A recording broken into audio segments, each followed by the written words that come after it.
इतर पण अनेक निवेदनं आज दिलेली आहेत. तिथं लाडक्या बहिणी बसल्यात.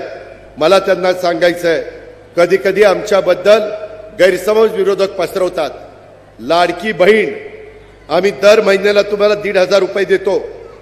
त्याच्यामध्ये मी राज्याचा अर्थमंत्री म्हणून सांगतो, तुमचे जे लाभार्थी माझ्या लाडक्या बहिणी त्या योजनेमध्ये बसतात त्यांना ही योजना कदापि आम्ही बंद करणार नाही.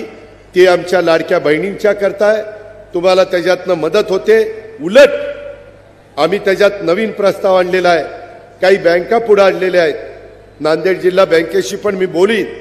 काही जिल्हा मध्यवर्ती सहकारी बँका चांगल्या आहेत.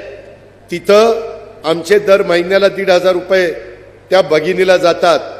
त्याच्याऐवजी त्या भगिनीला त्यांनी 30 ते 40 हजार रुपये द्यायचे आणि हप्ता ह्याच्यातनं त्यांचा जाईल.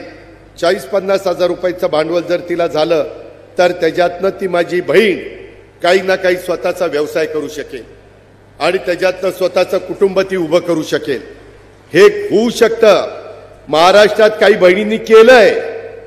मला माझ्या नांदेडच्या, मला माझ्या या चव्हाणवाडीच्या परिसरातल्या बहिणींना सांगायचं आहे, तुम्ही पण त्या गोष्टीचा विचार करा.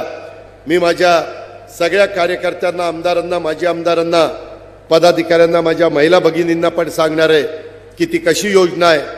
शेवटी किती सांगून प्रश्न सुटत नाही. त्याकरता काही कार्यक्रम द्यावा लागतो आणि तशा पद्धतीचा कार्यक्रम आम्ही लोकांनी दिलेला आहे. त्याचं स्वागत करून आपण त्याचा फायदा घेतला पाहिजे. अशा प्रकारची माझी आपल्याला सगळ्यांना विनंती आहे.